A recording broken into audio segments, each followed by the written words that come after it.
Chirala municipal సమావేశంలో YCP TDP కౌన్సిలర్ల మధ్య తీవ్ర వాగ్వాదం జరిగింది. మున్సిపల్ చైర్మన్ మించాల సాంబశివరావు ఆధ్వర్యంలో జరగాల్సిన సమావేశం అరగంట ఆలస్యంగా ప్రారంభించారు.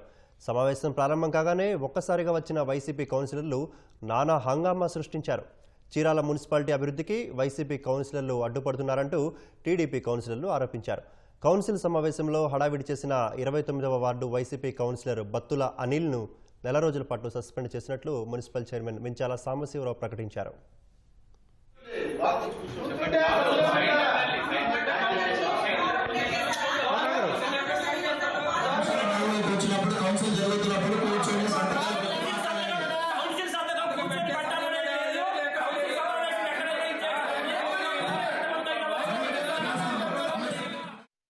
కౌన్సిల్ స్టార్ట్ అయిన వెంటనే వైసీపీ కౌన్సిలర్లు అకారణంగా లోపలికి వచ్చి ఇటు గౌరవ మున్సిపల్ కమిషనర్ గారిని అట్లాగే బెదిరిస్తూ సభ ప్రారంభమైన తర్వాత చైర్పర్సన్ గా ఉన్నటువంటి వ్యక్తిని సొంత కారణాలు మనసులో పెట్టుకొని అవమానపరిచినట్లు మాట్లాడిన అతన్ని సభ్యులందరి యొక్క అంగీకారం మేరకు కోరిక మేరకు 29వ వార్డు కౌన్సిలర్ బత్తుల అనిల్ని ఒక నెల పాటు సస్పెండ్ చేయడం జరిగింది.